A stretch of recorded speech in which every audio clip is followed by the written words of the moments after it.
Hello, everybody. Hope you're doing really well. Welcome to the Phoenix History podcast. I'm joined by Jay. Hello, mate. How you doing? Jay is a very interesting character, I think, personally, for the channel because there's a lot. He's very humble in his sort of like knowledge and his interest in stuff. And really, I want you to watch the whole thing and really engage with this because I think there's going to be some interesting sort of like little nuggets of information beyond what we're sort of mostly talking about. And I think mainly our primary subject will be Most Haunted. But Jay, before we start, we sort of know each other through the channel. Yeah. And you kindly reached out, which was amazing. This was a few years ago now, wasn't it? During Zombie Apocalypse, just after that? Or during It was a little bit after. Just a little bit after that, wasn't it? It just feels like a long time It does. ago. Go for on. And yeah, we kind of reached out and we had a really, like our first encounter was really nice, just really wonderful conversation about stuff and actually getting to know you more importantly, which is what led me to actually contacting James and actually, do you know what, mate, I think there's a really good story here for the channel that would be really interesting for people. Can we start with, before we talk about Most Haunted and the little bits that are in that, let's just talk about really what your role is now, I suppose, but how you got to that role, if that makes sense. So how did you sort of like, what was your journey through that then? Yeah, okay. I run a video production company, and I guess by trade I'm a director, film, TV director, and these days, though, you can't just wear one hat. You do all sorts. So, writer, producer, team maker. Is it all right? All sorts. But my journey has been sort of mainly in the television industry.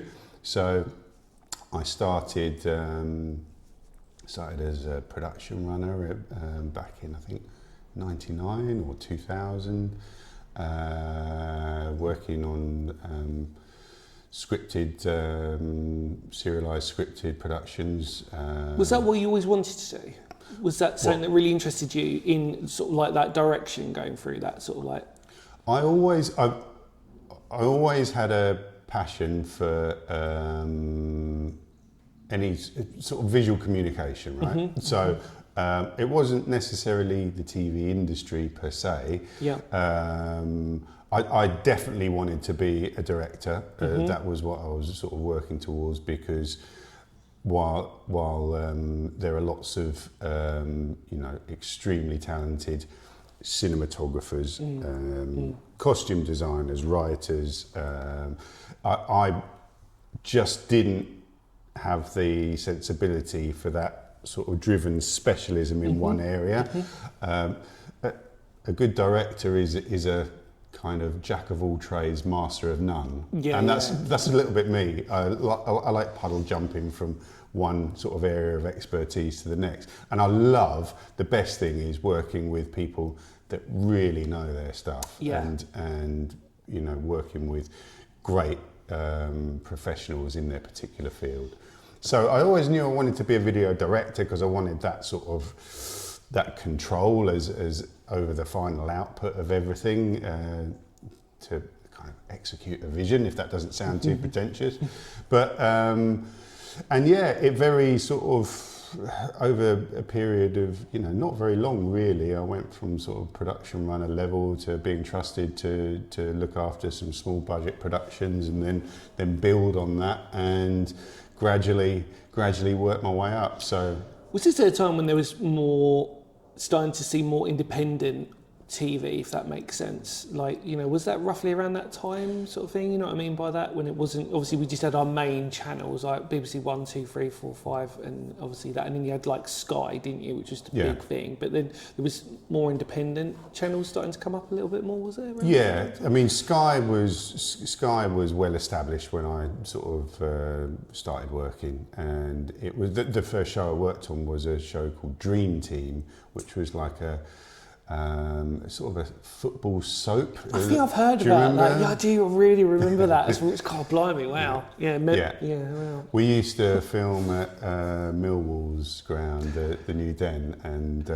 Must have been interesting. Yeah, no, it was. We went to a couple of home games. That was quite an experience. For people who don't know, with all due respect to Millwall fans, they've got a bit of a reputation. We'll leave it at that, probably. Let's just sort of say, but it's you'd be highly entertained if you went there, depending if you were supporting Millwall. Well, very much so. And me personally, I'm a die-hard West Ham fan. There you go. So so I used to go home at the end of the day entrusted with the keys to Millwall Football Club. So that in itself was a bit of an irony. But no, they were lovely people there at Millwall and stuff. And it was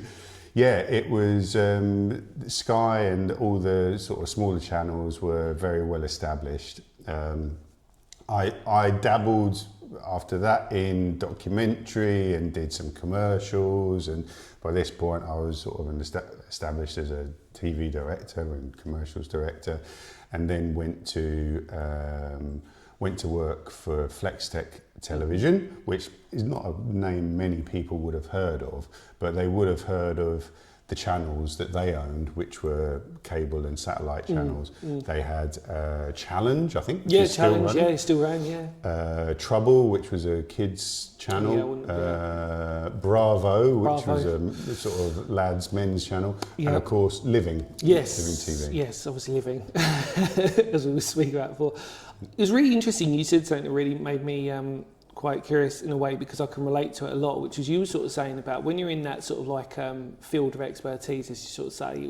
I relate to it the same as when I was a musician, was that I thrived on playing with better musicians than me, because it just makes you up your game. You realise that it's not about an ego thing or anything else, it's just about learning. Yeah. And I think when you're passionate about things and you really want to do it, I think the best mindset to have is that you're in that environment where there are people who are genuinely better than you, because you've got one of two mindsets. I think you either sort of like concede defeat and you go, all right, well, they're better than me and I'll just leave it at that, or you actually just start asking questions and you start learning. And I think, especially from my experience, what you said, for me being a musician, I think probably the key to a degree of my longevity at the time of being a musician was because I was playing with, at the time, I would say, better musicians than my field, and it made me up my game to sort of get to that level. Yeah. Do you know what I mean? In a creative space. And there's a third aspect to it as well, which is you can appreciate they're better than you, and you can be 100%, intimidated by it. 100%. You can be 100%. intimidated by it and weakened by the fact. I mean, ego comes into it. Yeah, you know, I appreciate and that. in TV, I mean, that's a world. It's a sea of egos. So you can sort of, you know, that can be detrimental. And you know, when I was young and inexperienced, I often felt sort of threatened by, you know, oh God, they're so much better at me than that. It's you know, before long, if you've got half your wits about you, and you realise that, you know, everyone is working towards delivering the best thing that they can. You know, why not use, you know, that awesome talent next to you and bring it together with another bit of awesome talent from over there? Yeah, I think experience, and also with that, the longer you're in that profession, the more experience you gain anyway, sort of thing. So you sort of like learn to sort of like move with the changes, and you sort of like learn to move with that sort of like side of things. I think it's really, and because it's, I mean, correct me if I'm wrong, but I suppose in your field, it's probably underrated creativity, if that makes sense. Do you know what I mean? Like, people wouldn't necessarily associate it with being actually really creative, but actually I think it's, you know, there's a lot of creativity that goes into that, really, isn't there? Yeah, I mean, I don't know. There's a world of difference between sort of documentary stuff, which I did, and news, where the composition of a shot and the framing of a shot, or the quality of sound, or, you know, isn't half as important as the editorial content, what you're capturing. So when doing commercials and on-air promos for channels, you know, for a 30-second spot, every frame of that promo counts, and is under scrutiny by everyone. Of course. By everyone. There's no chances especially when, you know, a company's paying, you know, tens, hundreds of thousands of pounds to place that bit of content into paid media space. Yeah. They want to know that that is tweaked to absolute perfection. Yeah, of course. So You don't see like that, do you, really? I mean, I've got a friend, Josh, who works in graphic design, web design, and he says the amount of pressure you have to get that right for that client. yeah, And the fact that you will go through draft after draft, you get to what you think's good, and then you send it over to them, and then they're like, well, no, we're not, because they're paying for it. So you've got to kind of bring it back, and you've got to do it again and do it again. And I mean, I can imagine in an advert sense, I mean, that must be the ultimate challenge. Do you remember your first ever one that you were involved in advert-wise? yeah. The first advert I did, yeah. It was I did a cinema commercial for a chain of hairdressers in South London. Sean Hanna, lovely chap who was a hairdresser, owned this chain, and he wanted to a bit more presence with video, and we shot a commercial with some models running through the streets of South London at about 3 a.m. in the morning. Yeah, it was. Yeah, and the pressure the pressure was on to get their hair looking absolutely fabulous. Of course. And Wow. there almost wasn't much consideration for anything else, and so that was a learning curve. From there, I went on and worked with Tony and Guy and TG and L'Oreal, and became a bit of a, I wouldn't say an expert, but certainly knew my way around what, basic haircuts and things like that. And used to get lots of freebies. A bit wasted on me, but yeah. I think it's really cool, isn't it? But like you said, you just see it in a different way. And I suppose with commercials, are you genuinely working to a very strict deadline as well? Or, you are. Yeah. More than anything else that you do. Is that roughly about right? Or Yes. Because with commercials, you are working for a client who's bought commercial airtime for a particular window in time. So, for example, literally just day before yesterday, finished a commercial which has been in production since early July, and is playing out on US TV networks from the 25th, a couple of days from now. Wow. Okay. And the production schedule was, meticulous, day by day, and towards the end, almost hour by hour. Needed to know what we were doing because there's so much money at stake. If it doesn't deliver, then you're in trouble. So it costs people a lot of money, and that's the last job you ever do. There are some jobs that I do and clients that I work for where schedules and timelines are a bit more elastic because it's not necessarily a commercial project, but they own the media space in which it goes out. Like you, I mean, this video, there's no pressure on you to get this out tonight or tomorrow. So if you think you can enhance the creative by adding this or that, then what's a day or two? 100%. So that happens with a lot of jobs as well. Yeah. I think. Do you feel like you also have to be quite a good people person as well? Like, because obviously I can imagine you're sort of dealing with people, and obviously that level of responsibility. I mean, probably two questions with that. I mean, how do you deal with that? Terms of stress, I mean, is it quite stressful in that? But also the fact that, do you feel like you become more of a communicator, that sort of one of them things that's an unspoken thing that nobody really sort of says, oh yeah, this is part of the CV, like you've got to be quite a good person to communicate? And I like talking to people. Whether I'm good at it or not is I'll let other people answer that. But I like talking to people, and that I think is a big part of the job. You have to have some level, some degree of communication that people understand, even if it's wrong. There are loads of directors out there who are just not people persons at all. They will have a very sort of very prickly attitude and personality, and probably not be the best at articulating their ideas. Yeah, I understand that. I was like your mate, the graphic designer. I can draw. I originally wanted to be an illustrator, Right. and that was when I left school. It was like, that's what I want to do. I want to draw, and it was only a couple of years into doing that at college. I thought, God, this is lonely. I'm on my own here. Yeah. He says that. Funny enough, he does say that. It's quite a sort of like, can be really isolating in a strange way. Yeah. So I thought, I can't do this for the rest of my life. I need to be out in the world, meeting people, talking to people. So I got into photography and then video and film. So and that's just because I don't think I could have the isolation of I appreciate that. my own thoughts for the whole day. I'd probably go mad. I suppose really I want to, with that amazing background that you told me, which is so fascinating. And I remember when we were sort of talking before, and I was thinking, wow, you've got so many stories. That's the whole reason why I got Jay on board, which I'm so grateful for you and said yes, mate, to be fair, which is brilliant. But I wanted to sort of like, let's move on then to living TV.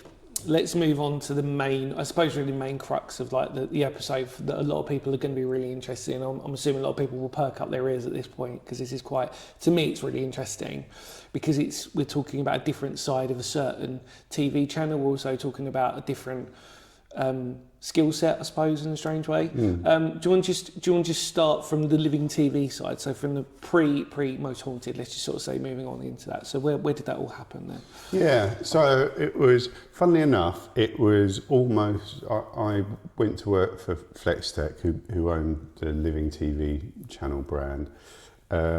It was...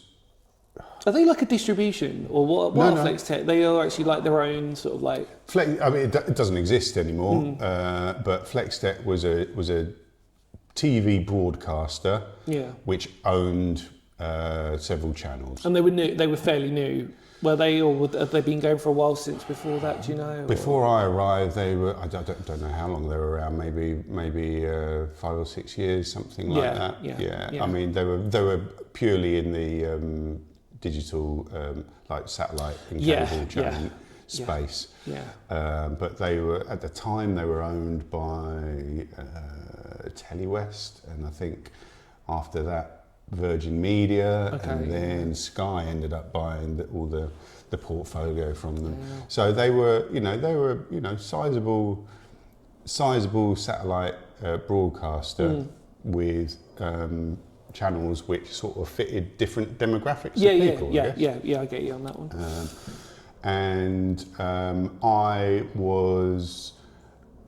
I was still doing hair commercials, a lot of hair stuff at the time, and I think I was getting a bit bored with hair. There's only so much you I can imagine, There's only so much you can do with hair, and I think there was this job which was a shoot in Prague, and I just wrote this really random script. And my boss at the time, Maro, very great guy, excellent photographer and cinematographer. He looked at the script. He looked at me. He said, "Yeah, you might be beyond here now. He could tell I was getting bored, and the script was just so far out there." So. A good mate of mine from film school said, "Look, there's a job coming up as a promo producer, promo director at Flextech." And I was like, "I don't even know what that is. What's a promo director?" And he said, "Well, look, any TV channel, on a TV channel, you've got programs, you've got commercials, and then you've got the bits between the programs and commercials, which is promo airtime, channels will promote their own programs, and those promos they don't make themselves. That's what a promo producer does." So I thought, okay, that sounds fun, because it keeps me in the world of 30-second spots, or sometimes we do 1-minute spots. I like working in short form. I was going to say, did you get quite used to sort of like the idea of like narrowing it down to a certain, what I mean? There's an inverse relationship between the amount of toys and money spent on a long piece of content than a short piece of content. I'm working if you're working in commercials and promos, you get lots of big toys to do this, because it's about that. Yeah, you every need that hit, don't second you? really Yeah, counts. yeah. So you forget about that, really, don't you? Actually, until you, So I went and joined Flextech and started producing promos for all their channels, really, across the board. And that's when I started getting involved in doing the promos for, amongst other shows, Most Haunted. Yeah. Dun, dun, dun.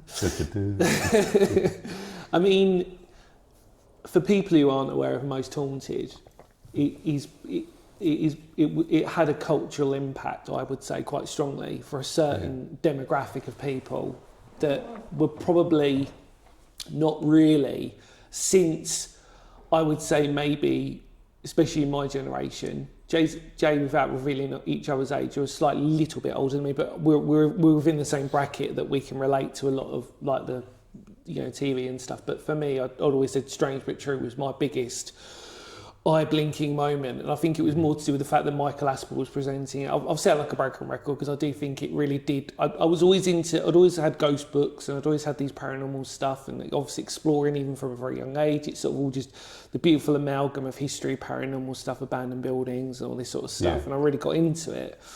And then I just remember Strange But True was just this big. There was two channels, I think. As a kid, some people might remember this bit of nostalgia, but Round the Twist, if you ever remember that, because it was so...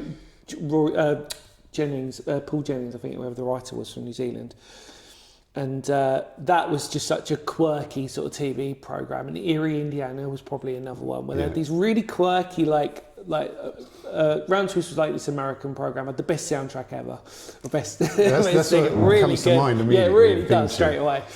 But the point was, as a kid, you're watching that and you're kind of like, oh, wow, these are really cool stories. They're really quirky. Erie, Indiana, by the way, was a very, if you're in America, you might remember it, but that was really bizarre. If you look back at that now, that's like really surreal kind of thing. It's like before Stranger Things now, I suppose, probably the best comparison to it, but even more weirder because it's this 90s vibe. But Strange But True for me had like the biggest impact on the paranormal stuff for me, because it was like, you've got Michael Aspel, and if people aren't aware of Michael Aspel, God bless him, like, he had this beautiful way of delivering sort of stuff, and the stories at the time were really fresh and new, and they managed actually to cover a lot of like stuff in Kent. They covered like Pluckley, Dover Castle. So for me, like as a Kent lad, I was like, oh, that's really cool, like relatable. Yeah. And the way that they were done were really good. Like the reconstructions were brilliant. Obviously, they got a lot of memory. You know, it's just really good. But the thing was, as kids, we'd talk about it the next day at school. Like, oh, did you see that? Do you know what I mean? It's like, oh, there's ghosts and stuff. Oh, we should go to this. And then fast forward to, there was a bit of a lull, I suppose, really, you could argue. And then Most Haunted. Yeah. And wow. Yeah. Wow. It was like, for people living in the UK especially, a lot of people would remember Most Haunted, not only just for the characters that they had, let's just sort of say Derek Agoura, obviously the biggest, probably well-known one, but obviously Yvette Fielding, for people of my generation, yours obviously as well, from Bleed Peter fame. Yeah. You know, so we remember her for that sort of like spectre. And it's just like, all of a sudden, you've got this genuine like form of what they referred to as investigation, but it was under an entertainment guise, they always said, didn't they? Yeah. But the impact that it had was people were watching this, just, is it or isn't it, basically? Is it real, isn't it real? What's going on? And then they started doing specials, didn't they? Which were like really cool. And I always, the best one I remember, well, one you were involved in, which we'll talk about in a minute, but the other one I always remember was Chiswell's Caves for me, because they had like a 2-dayer, whatever it was, or 3-dayer thing. That was amazing. Because that's where I had my paranormal experience at Chiswell's Caves. Most of you probably remember, like, I had a couple there, but, you know, in my own way. But the cultural impact that had on a paranormal group, and people will openly admit to this, it inspired so many paranormal groups, like, you know what I mean, to come out and go, oh, we can do this, or we can get involved in this. And for whatever we look at Most Haunted now, the good that it did was that it got people out there investigating. And then obviously then America came along, and you've got what we know now as like Ghost Adventures and all this sort of stuff, which is very Americanized, and you know, but Most Haunted was that one. Yeah. And it really did just go, wow, like this sort of thing for people. But it was a genius format. Yeah, I mean, tell us about it, It was, you know, it was, for those that don't know it, the dynamic of spiritual medium and I guess skeptics or historians And you've got a husband and wife as well. We've got to remember Yes. that as well, really. It's the Yeah. other thing that people, obviously people know, most sort of know, but actually another strange dynamic was that you've got a husband and wife. Like, Yeah. you've got Yvette Fielding, who's the main presenter, and you've got Carl, Yeah. who's obviously I don't really know really, his role was quite strange for me in that respect, because it wasn't like, he was in the background, but then sometimes he'd be in the foreground. But it was, like you said, a team, really, wasn't it? Very much But, so. I mean, yeah. Carl was an exec producer and producer, and the dynamic and the format is like painfully simple. Yeah. Really, and kind of it was replicated because it is so simple and cheap to reproduce.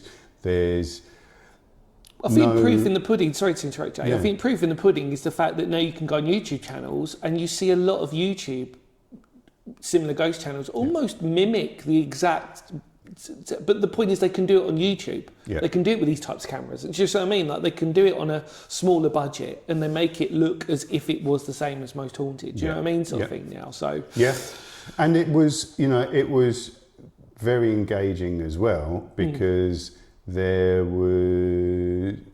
wasn't much that over the I don't know how many hundreds of episodes I think it was something like 300 something like that, 320 episodes.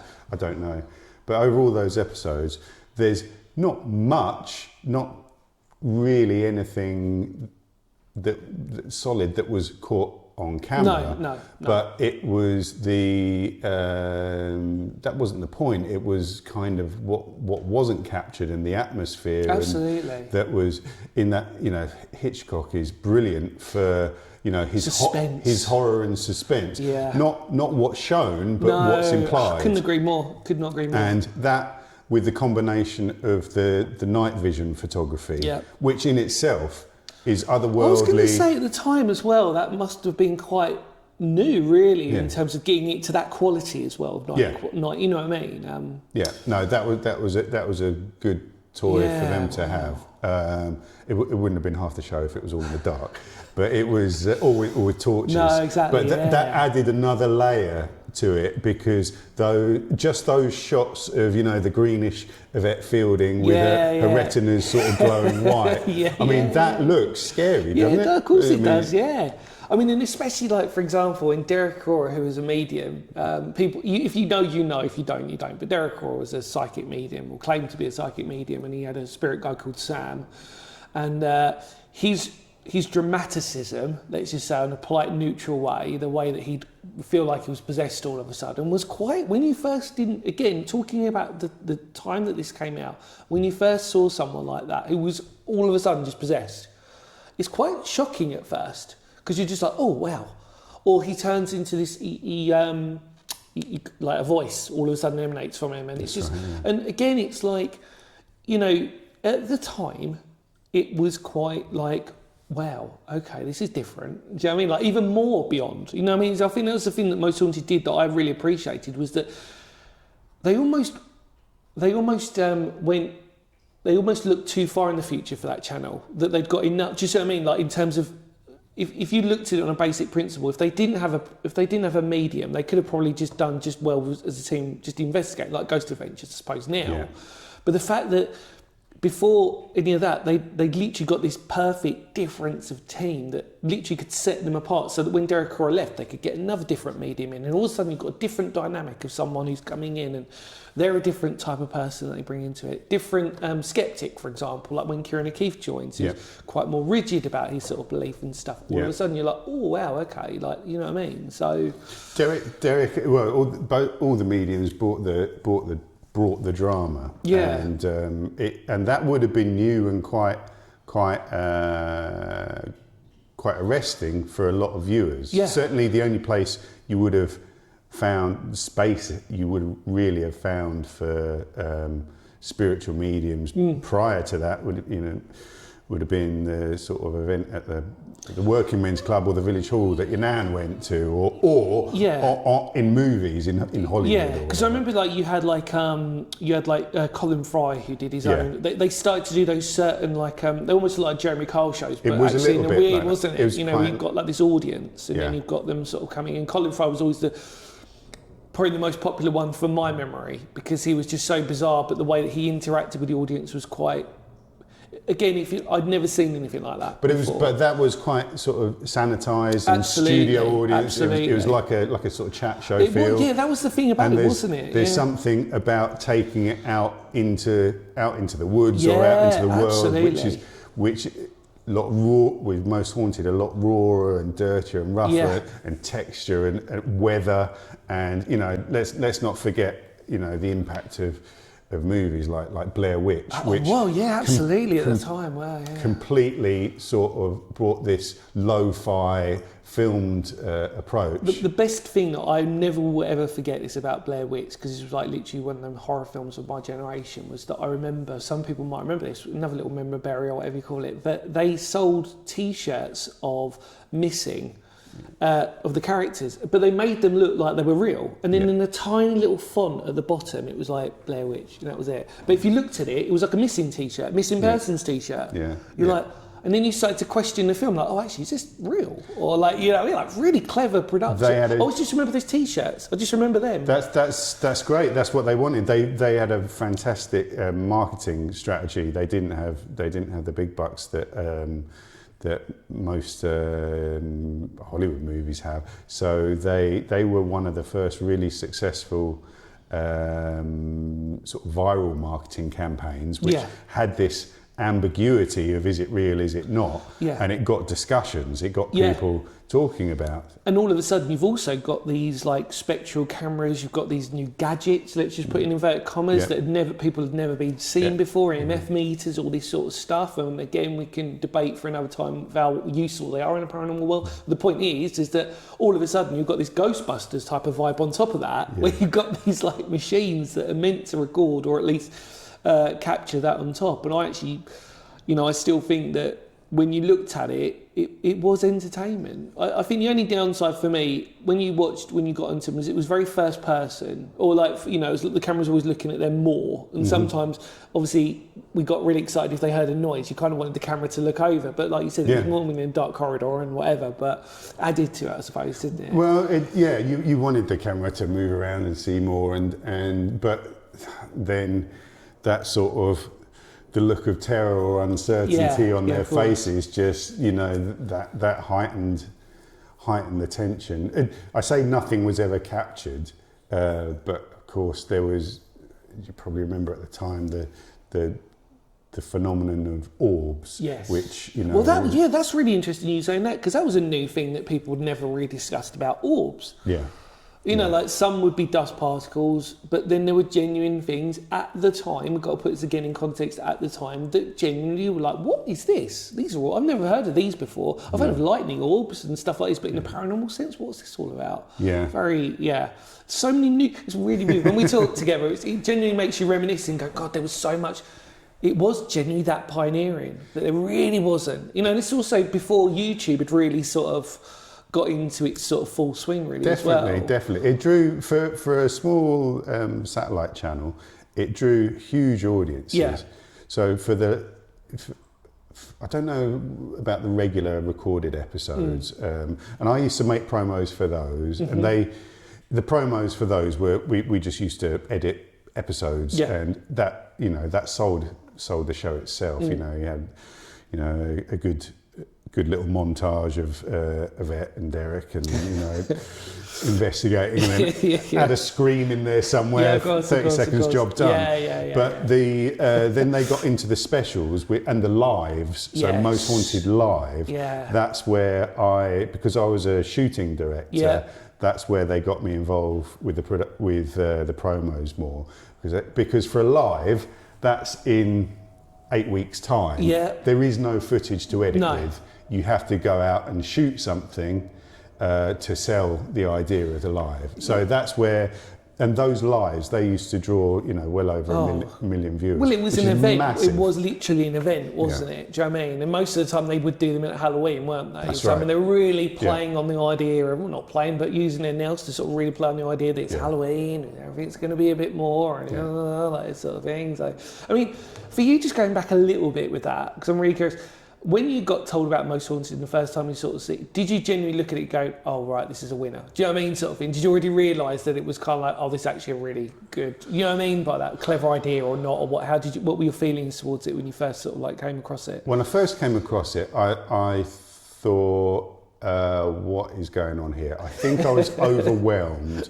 with Derek's performance. Yes. Can I say that? Yeah, no, I think it's safe to say. And my first reaction was, what on earth is that? But very quickly appreciated it for just the simplistic beauty of what it is. It was just so simple. And I can see why people love this. Yeah, it's really obvious why people love this. Yeah, I think we need to sort of like, so when we're talking about Most Haunted, we would like to sort of say to the audience, we are very sort of open-minded about this, and if you are genuinely passionate about Most Haunted, we're not here to sort of like say anything bad about it. It's just really shining a different light on it, and I think we can both relate because I grew up on it and you were a part of it. So if we're going to talk about it, we might as well talk about it from a place of where we know, where we can see it. I think that because there was so many positives to it. Do you know what I mean? It's fascinating, really. I mean, I want to refer back to a couple of your most well-known ones on the episode. So you know which ones I'm going to talk about, which are obviously Blackpool and the Witch Trials. So would you like to sort of like talk about those, if that's right? Yeah, absolutely. So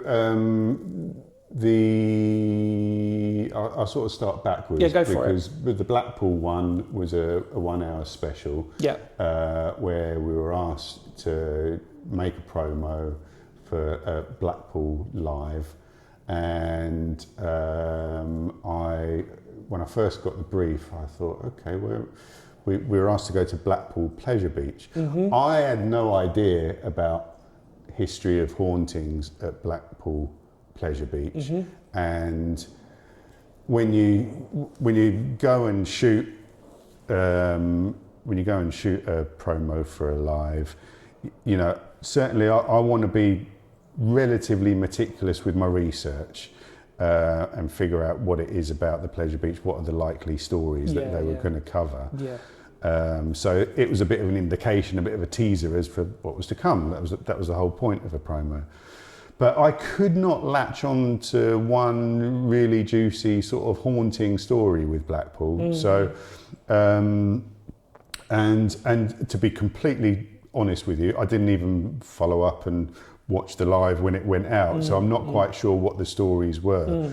But we went and shot at the Pleasure Beach, and it's roller coasters and this whole sort of theme park. Yeah, we were filming it in, when was it? It was in the winter sometime. Yeah, it was gloomy. Completely empty. Yeah. It was really gloomy, really gloomy, and it had this Scooby-Doo abandoned theme park kind of vibe to it, which was instantly chilling.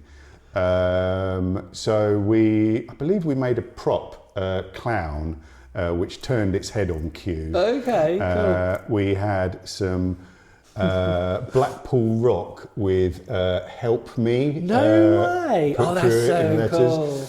And we got like the mechanics of the roller coaster to move on their own. Oh, amazing. So we had this sort of poltergeist, paranormal energy take over the theme park with lots of obviously blinking lights and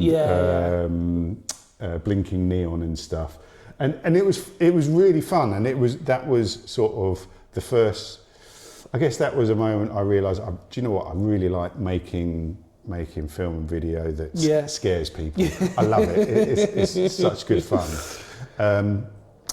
But nothing sort of particularly juicy story-wise about that, other than we just had a great looking promo for it. Pendle Hill was a different kettle of fish. Yeah. So that was actually the first brief for a live that I had in. I was asked to do a promo for Most Haunted Live in Pendle, and I think that was a Halloween one. Yeah. And as soon as I got the brief, my first instinct was, okay, I don't know what. I've just done a quick bit of research on Pendle. It's famous for the witch trials. There's all sorts of supernatural and paranormal activity and Yeah. stories around the area. I'll give the guys at Most Haunted a call and see what it is they're likely to cover. So I'm covering the right stories. There's just so much to choose Yeah. from. So I phoned them and they said, we really don't know what we're covering yet. Yeah. They were just busy with other things. They said, we really don't know. You go off and, shoot whatever you like and exchange notes with us, because we probably could, your promo might be a bit of research for the live, if anything. Because I think fundamentally, we look at this from a historical level, like the main focus was because it was probably the most famous witch trial that we ever had in it. The most recognised. Obviously, there's plenty of witch trials that happen, but when people say that one, it's almost on a par of like America's Salem, sort of like witch. You know what I mean? In terms of that it's a very notable sort of area and place that was synonymous with those incidents. Sort of Absolutely, there were over the period of the witch trials, nationwide. I think there probably wasn't as big a thing as people imagine it was. I think there were about 500, which is still a lot of people of course it is, met the end of their lives. But in that particular area, there were 10 that were executed and hung at the same time. So it was... Which at the time, if you imagine, that would have affected a whole community, because people would have known people, it would have have... Absolutely. So there was obviously the witch trials that I thought they're not going to go to Pendle Hill and not talk about the witches. So that was one sort of storyline thread I was building my script around. And then I thought there just needs to be others. So myself and my production coordinator, we packed off, we went up to Pendle, the area, for a couple of days. And we just spoke to people and this is why the job means you have to like speaking to people. We just spoke to people and heard stories, and we heard incredible stories from, there was a particular house which was associated with a witch, and there wasn't much there sort of visually for me to sort of hang a hat on. There wasn't anything that looked particularly spooky or atmospheric, but there was some strange masonry symbols on the side of the wall, which the current occupant pointed out to us. And then there was in the kitchen, and we were sitting having a coffee like we are now, and they said, oh, and of course there's the monk that goes through that wall. And myself and my colleague were like, I'm sorry? Said, no, on more than one occasion, it's been seen in this house, and over the last couple of decades, there's just no notice, but there's a monk that walks there and just goes through that wall there. And we think there might have been a doorway there or something. And it was just such sort of deadpan delivery to us, and we sort of... a chill for the first time on that record. A chill went down our spine, and we were like, okay. But we went further. We went to a place where a girl was, I think she was drowned, and is said to be haunted at the riverside. We went to Clitheroe Castle. Oh yeah. And which is. Clitheroe itself has got all sorts of hauntings. Yeah. And we went to Clitheroe Castle, and which I just loved, because I was like being a director knob, just like doing that everywhere. It's like everywhere you sort of point a camera, it's going to look awesome. It's almost like you've got two sets of eyes, haven't you? You've got your sort of like your normal sort of like casual sort of like, this is me in outside of work mode eyes, and then you've got your second eyes, which are, oh, good angle, this could be, do you know what I mean? Sort of thing. Sort Totally. No, I mean, that's why we were there. I mean, I was, as well as hearing the stories, I was looking at, we were there to recce locations that we could film in. We needed content. Because before we carry on, I apologise, I'm just really curious about this actually with this. What was the gap between the research to it actually happening live then? What was the gap? Was it like probably about 8 weeks? Oh really? So there was a bit of time-ish, but not enough that there was sort of like you wanted to mess about, if that makes sense. Right. So like, That's right. Yeah. Exactly. So we at Clitheroe Castle, I was just like saw this shot of the battlements and a big arch. I thought, that'd be an awesome shot. I'd already had in my mind that the promo wouldn't have any people in it. It would just be places where events had happened, and I'd get some voices of a witch or the voices of the girl murdered at the riverside. And I was looking at this sort of the castle walls, and this guy came over. I think he was like a maintenance worker at the castle. He said, "All right, what are you doing here?" And oh, we're film crew from. Oh yeah. And what you doing? And it's like, well, we want to film here because interested in the story of. I'd read about a story of like a ghost legion of soldiers. Okay. There was apparently you could hear drums and marching feet around. It had been heard around the battlements, and there were. I'm not sure whether it was related to the Civil War, or I'm not quite sure what the story was exactly. But it was enough for me to think this warrants a bit of investigation. And this maintenance guy says, that's completely made up. That we made that up so that we'd get the ghost tour come into the castle. I was like, my heart sank.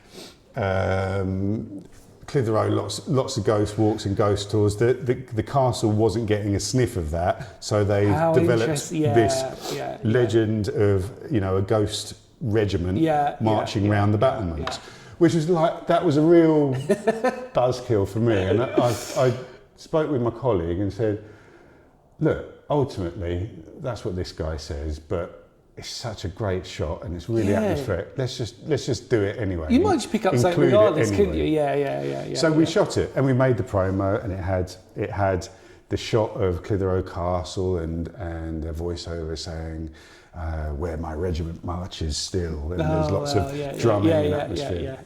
Anyway, the live went out. The Most Haunted live went out, and yes, of course, Derek and Yvette and the rest of the gang, they covered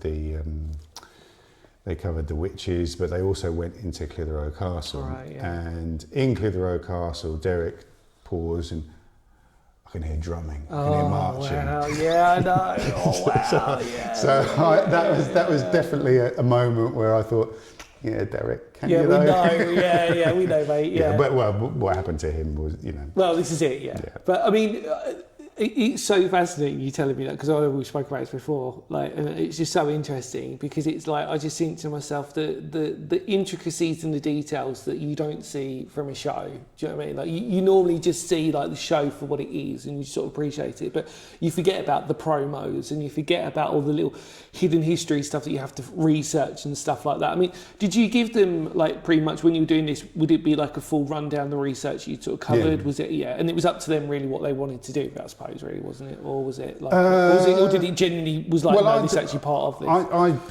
I sort of had for the promo, I had 4 or 5 little stories, little scenes that I said, look, these are going to be the best. Can I shoot a promo with these? My network, Living TV, who's run at the time by Richard Wolfe, he said, this looks great. He put it in front of Antics, who make Most Haunted. They said, this is great. I think they were happy I'd more or less done their historical research for them. But and they synced with part of it. Part of it they were gonna sync with anyway, the witches. And other parts I think they were quite grateful for us doing the groundwork for. I mean, do you reckon, like, they realised that when Most Haunted started becoming popular, like, we've got a winner here now? Do you know what I mean, sort of thing? Did they, the company itself and everything? They were just like, we've done a good job here now, really, because I mean, like, I think so. Yeah, I think it was that they knew how good it was, how successful it was. There were viewing figures and advertising revenue that told them how good it was.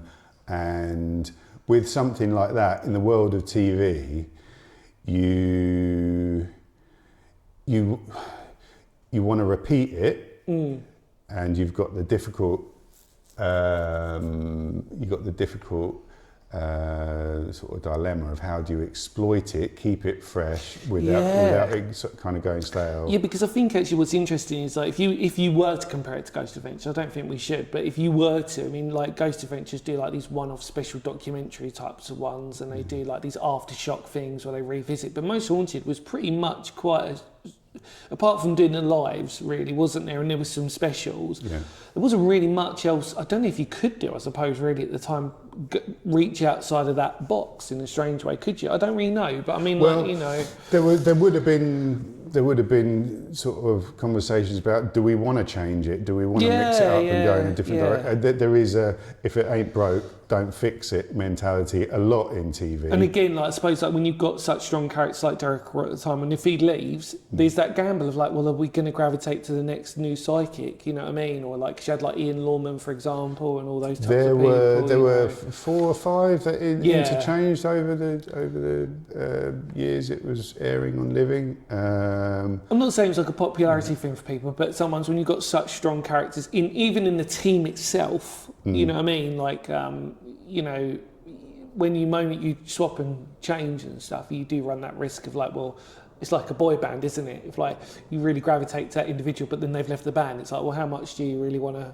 care about the band itself? Yeah, I mean, it would arguably, it's, you know, you could recast any one of those people. Yeah. Could you?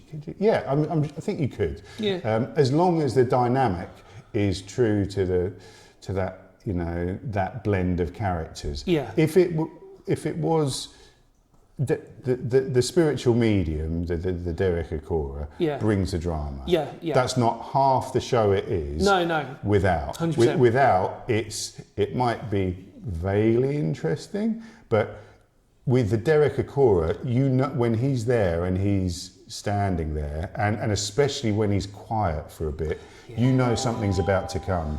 Well, that was the talking point, wasn't it? Yeah. Do you know what I mean? So, that was the main talking point about it. Do you want to wrap up? You happy to do that? Yeah. No. So I'm thinking, like, from there, like, how long were you really for working for Most Haunted at the time? Was it quite a semi-short period of time? I mean, what was... So I did Most Haunted promos for, I think, 2 or 3 years. 2 years, okay, maybe. Yeah. So not very long. Yeah. Because they sort of did it like seasonally, didn't they? Do you know what I mean? It was like a block lot, wasn't there? And it kind of just went off. I mean, did you notice, like when you look back at it now? Because before we met, obviously we spoke about really what we wanted to talk about. And I sort of said like it'd be really cool because obviously you've spoken to me about it before, and that's what my ears pick up. So I'm just like, oh, this is like actually genuinely interestingly different. And do you look back at it now and feel quite proud of what you did there and the work that went on? And you know what I mean by that, in terms of that you realise you were part of something at the time that was quite a success? I mean, or do you not look at it like that from, you know, in hindsight now? Do you know what I mean, sort of thing? Yeah, in hindsight now. I mean, at the time, it was another show in the portfolio show. I didn't know at the time, you know, what it meant. It's only with time that these things, you look back on these things and realise that was something that, you know, is held in, you know, affectionately in people's memories. At the time, it was another job, because in that world of promos, without sounding too flippant about it, after I'd done that job, it was on to the next thing of doing a promo for a dance show on Trouble, or you know, something completely different. Is actually that variety of sort of jumping from different brief to different brief is what made the job interesting, and still now I do. That's what I do. You know, my last job bears no resemblance to the one in front of me. Which is good, so though, isn't it, in a way? Keeps it fresh. It does, but it means you don't get to dwell on things for too long. I suppose there's, I appreciate that. I suppose there's that slight sort of like dichotomy of that in terms of like, well, you can't. But I do look back fondly, in so much as, certainly for me, that sort of genre of production and that sort of creative, I really enjoy doing. Was that for you like one of the, you know, like, I mean, obviously you've done so much throughout your career, which is testament to how good you are at doing your job. I mean, like, you know, the fact that you're still obviously doing it now and you're still... Just lucky, really. Well, Dan. do you think that's what it is, though? I mean, do you think that's what it is? I mean, like, you know, what is it about that sort of goes through that with you? I'm just determined. I can't do anything else very well. I arguably can't do this very well, but I'm just sort of, quite dogged. I don't know.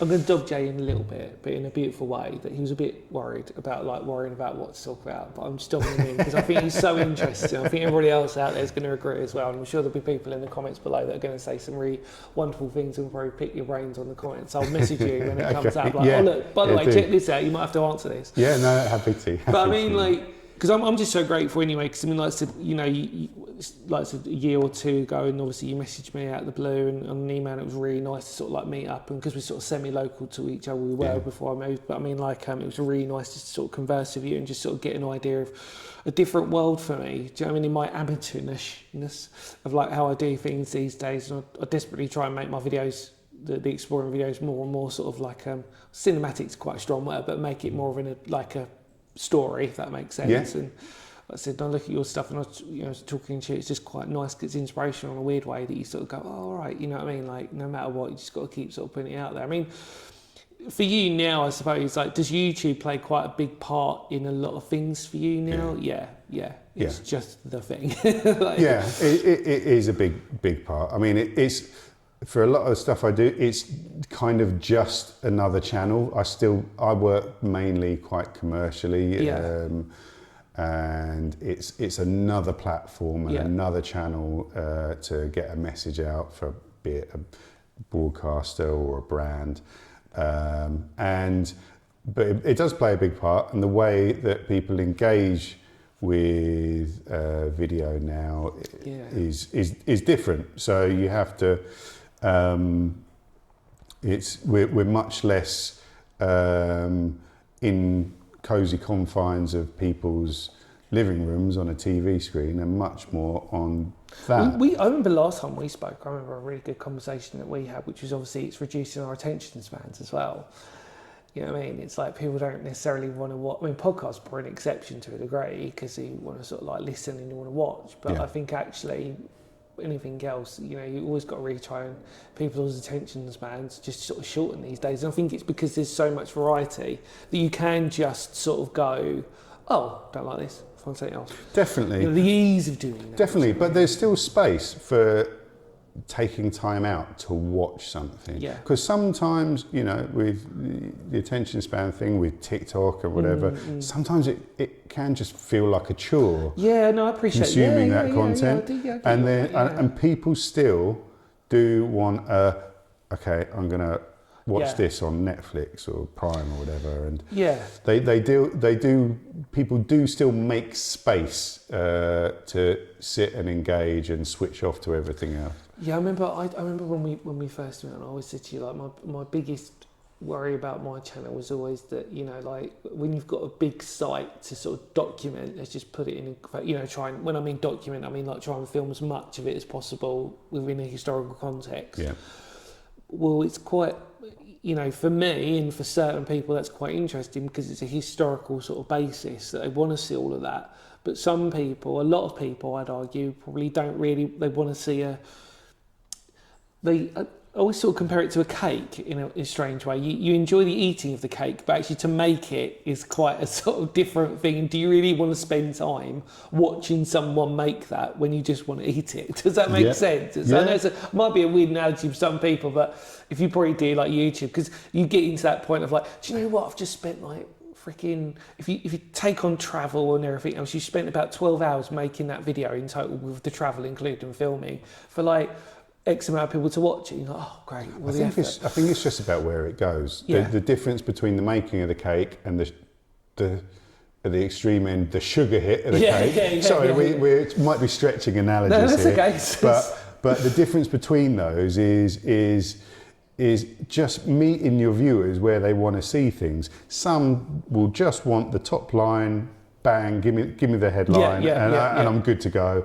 Others will want we've just finished a production which has we've made a video, we've made videos that sit around the video, we've made behind the scenes of how the video is made. There is always going to be an audience for different sort of parts and different sort of parameters around the main theme and the main subject. So it's just about meeting the viewers where they want to be with it, I think. Yeah, because I think the behind the scenes thing's interesting. Because I mean, obviously being a former musician, I mean, like, you know, you used to get them they were bonus content on DVDs. That's right, yeah. It was never like a formatted thing. But these days, like, I love watching a band in the studio make the album or like doing all that. But you never used to get that. Like, you'd never see that. The band, the myth and the legend were there straight away in your face. That's right, yeah. And the myth of how the album was made was always like a sort of like thing that was sort of like an afterthought. But nowadays, I kind of actually enjoy that more. Yeah, well, look, anyone with any sort of ounce of sort of, you know, creative interest, musician, artist, whatever,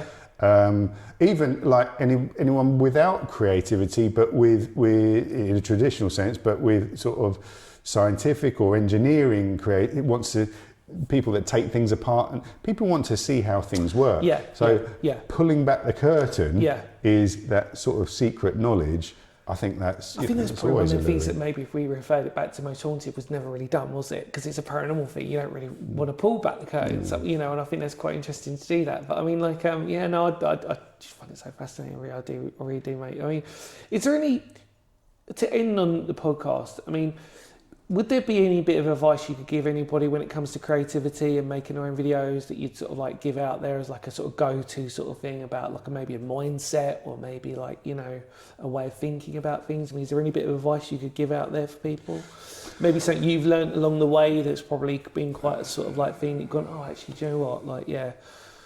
I think that the main thing is, it's difficult. I'm a bit of a fault and a strength is I can be a bit perfectionist at times. Yeah. So and that's held back progress, if that makes sense. I think a bit of advice might be, don't let perfect be the enemy of good. No. Don't I like that. hold out for the perfect conditions in which to do something, record something, investigate something, have a conversation. Don't wait for the all perfect conditions to do it, because you'll be waiting forever. Certainly, I've had a lot of projects like that. So nothing beats a deadline for getting you going and getting you working. I bet, absolutely. Yeah. And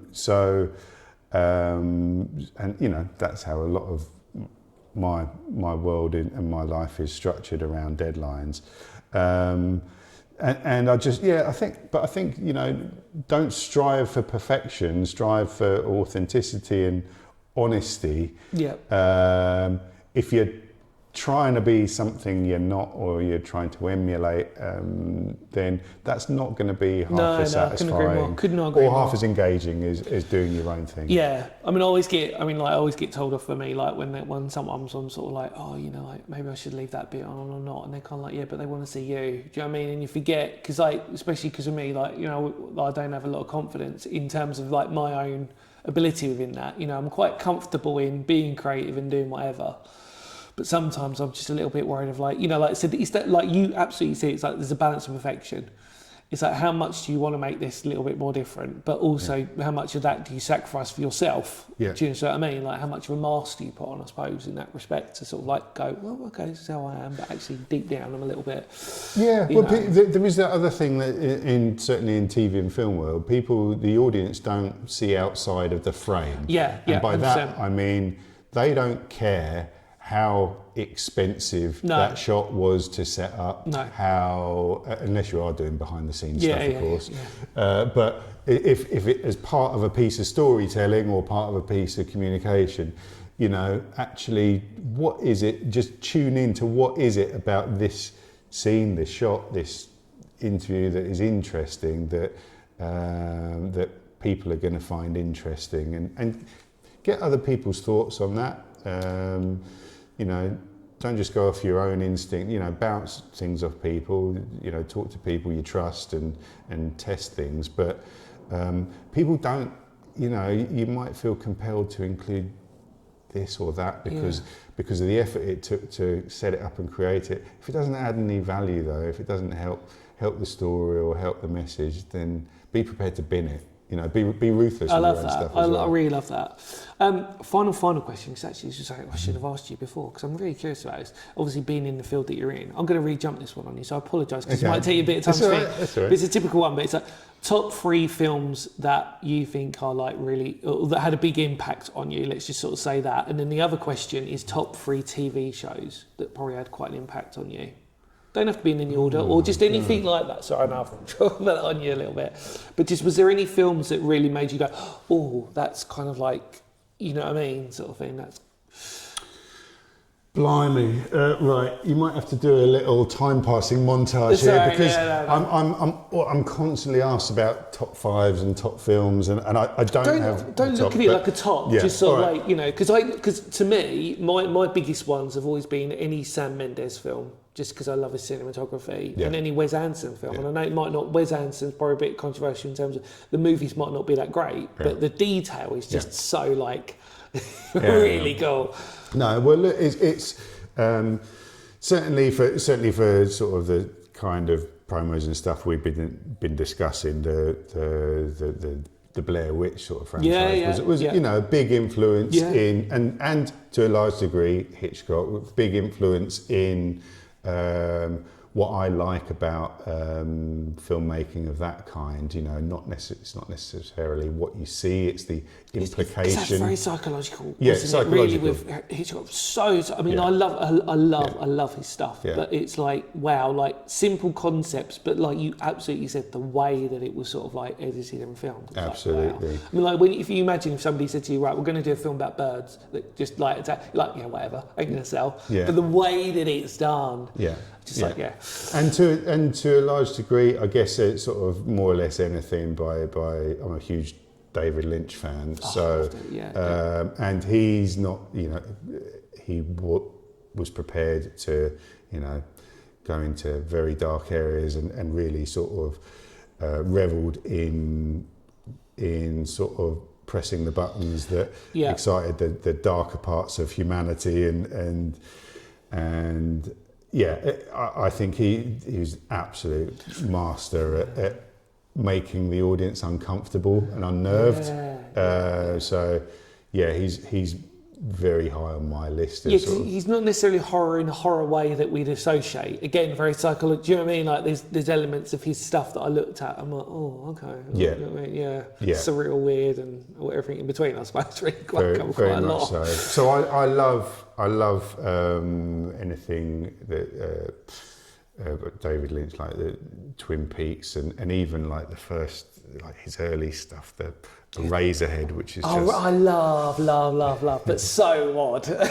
Just so I love that. Brilliant call on that. So I don't know. It's a broad, but then I'm a sucker for kind of the more kind of dare I say sort of popcorn style sort of mainstream stuff. You know, the Poltergeist of the 80s, which was, you know, written by Spielberg. Forget about that, actually, don't you, with that? Had he not been shooting E.T., he would have directed that as well. Crazy. But can you imagine what that would have been like? Yeah, well, I mean, it was a great movie. It was a great movie anyway. But what about TV shows then for you? Was there any sort of specific TV shows that ever came out? Like I said, you know, for me, like I said, it will always be like, my ones were always like Tales of the Unexpected, actually, I always remember quite well, Roald Dahl, and obviously Strange But True, Eerie, Indiana, Round Twist. I know some of them were kids' ones, but then there was a few adult ones as well that were after that. I mean, we spoke about the fact that my greatest ever, my personal favourite documentary ever, which you can get on YouTube, is Ghost of the London Underground, and it's only like about 45 or 50 minutes. But it was on Channel 5, I think it originally aired, and it's just one of the best documentaries ever because the way that it's done. You've got, oh wow, I can't remember what his name is, but he narrates it, and just again, the perfect narrator for something like that. I can't remember what his name is. McCann, one of those people. I can't remember. That's all right. But yeah, like, I mean, but those types of things really sort of changed me. I mean, and then I got into the Twilight Zone afterwards and The Outer Limits and X-Files.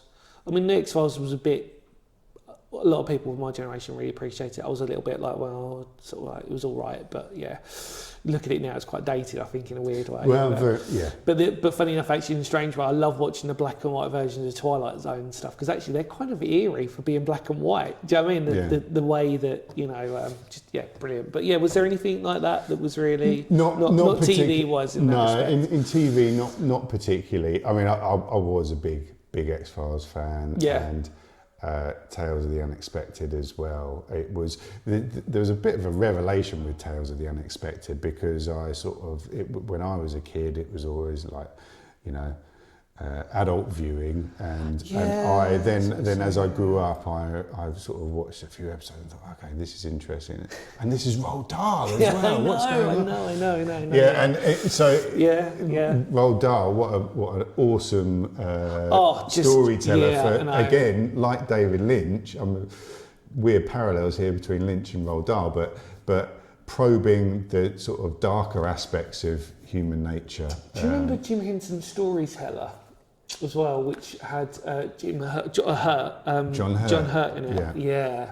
I mean, that was, again, like for me as a kid, like just remembering that was quite, again, it was so weird that like you look at it now and you wonder why there isn't anything like that now. Do you know what I mean, sort of thing? It's like, it was such good, interesting stuff that was there, and you kind of think, oh my God, like, you know, I mean, even though Tales of the Unexpected is dated now for people who want to watch back at it, the actual stories are so good. Like, they're really, if you just took that story out and you modernised it, wow, what a great sort of concept, sort of thing. Do you know what I mean? No, very much. Really, and that could be done very easily. Yeah. It would look a lot darker now, though, I think, like you said. Yeah. Do you know what I mean? Like, you know, one that always used to haunt me was it Royal Jelly, where it was Michael Gambon, I think it was, and he was feeding his baby Royal Jelly. Okay. And then the baby eventually, because there was all these twists at the end, and basically the twist was that without ruining it, the baby turns into a bee. Okay. And you just see the face of the bee, and it's just like, oh God, like this sort of thing. It's in a similar respect, number 9, Inside Number 9 is a. I mean that. Yeah, that's a good comparison for a modern. Possibly a modern Tales of the. Because obviously you had League of Gentlemen before that, which was one of the darkest comedies ever, and I loved it so much because it had these catchphrases. But then Inside Number 9, there's a few of those episodes that I look at with a little bit of like hand between like, don't know where this is going to go. I think there are sort of modern storytellers that have gone near it and tried to do it, and in some cases have exceeded and gone way beyond. You look at Charlie Brooker's Black Mirror, which just absolutely. Yeah, I think there's some modern. I think it's very similar to The Twilight Zone. Yeah. In terms of it's a modern representation of that. Do you know what I mean? Lots of twists and turns, quite dark in a strange way, quite mysterious, but also like, you know, for its time, it's like, a lot of modern day, very moralistic in its view. Do you know what I mean? Like reflection on current stuff. And I think that was the beauty of probably what Twilight Zone did, was actually it was quite a reflection, a lot of metaphorical stuff going on in there, you know? Yeah. Well, Jay, thank you so much, mate. It's been an absolute pleasure. Thank you. Really has. No, I'm really great for meeting you. It's just really great. Check out any comments you want to put down for Jay in the links below and stuff. And I'm really grateful for your time, mate. I'll answer what I can. You're most welcome. Take care, everybody. More words for It's History, because history matters. And thank you so much for tuning in for this wonderful podcast. Really, really interesting, mate. Really found this one really good. Take care, everybody. Much love to all of you out there. Feel free to spread the word, channel. And see you later. Take care, mate. See ya. Where my regiment marches still, after perishing in the tower. This place, gathering water, I fell and broke my neck. From here, my mother was taken to be hanged as a witch. This Halloween, join us for 3 nights of investigation into the mysteries surrounding Old Pendle Hill. Most Haunted live, next Saturday, Sunday and Monday, exclusively on Living TV.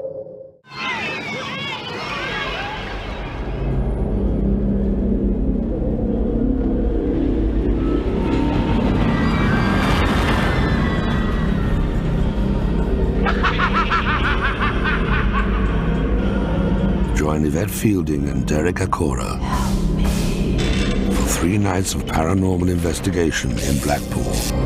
Most Haunted Live starts tonight at 9, exclusively on Living TV.